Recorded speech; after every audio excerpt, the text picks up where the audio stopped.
আপনি কি জানেন পৃথিবীর সবচেয়ে বিখ্যাত ছবিটির ভেতরে লুকিয়ে আছে এক বাস্তব নারীর গল্প।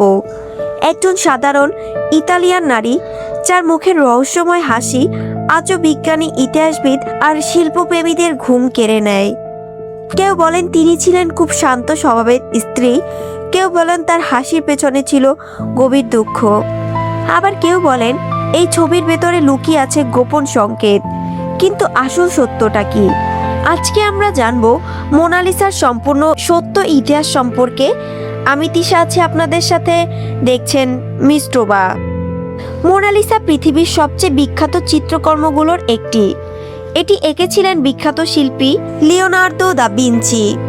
কিন্তু অনেকেই জানেন না ছবির সেই নারী ছিলেন বাস্তব একজন মানুষ। তার নাম ছিল লিসা গ্রেনার্দিনি।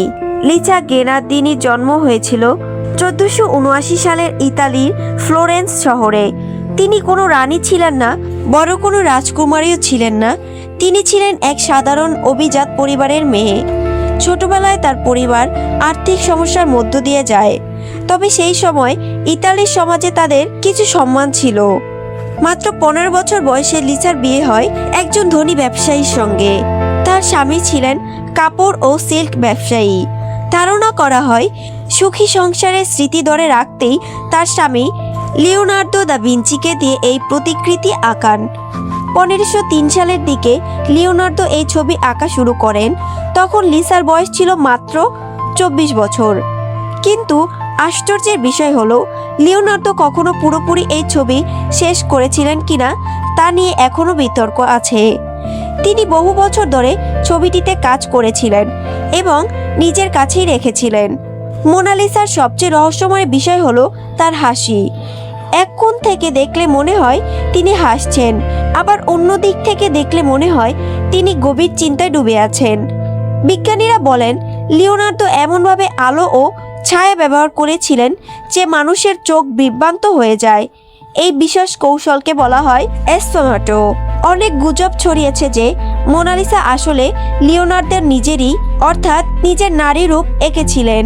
কিন্তু ইতিহাসবিদদের বেশিরভাগই এই দাবিকে সত্য মনে করেন না, কারণ বহু পুরানো নথিতে লিসা গ্রেনার্দির নাম পাওয়া গেছে। আরেকটি বড় গুজব হলো মোনালিসার হাসির পেছনে নাকি কোনো গোপন সংকেত আছে।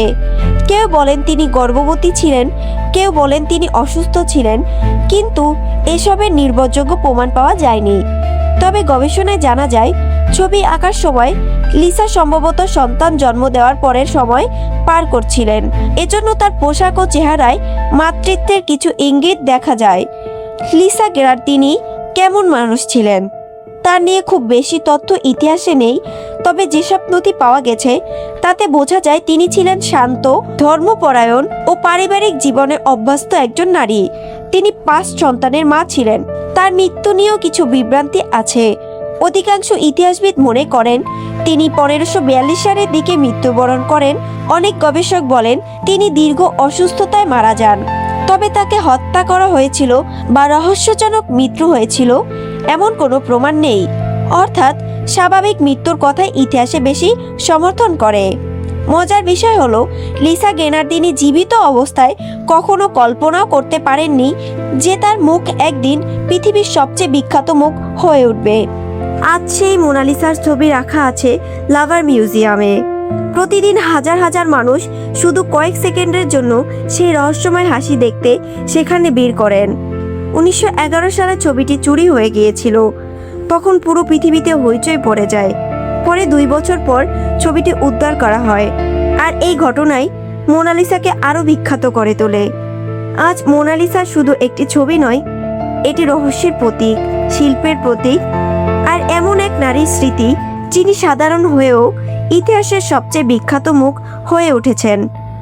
500 বছরেরও বেশি সময় পেরিয়ে গেছে, রাজা বাদশাহ হারিয়ে গেছে, সাম্রাজ্য ধ্বংস হয়েছে, কিন্তু এক নারীর ছোট্ট রহস্যময় হাসি আজও পৃথিবীকে অবাক করে রাখে।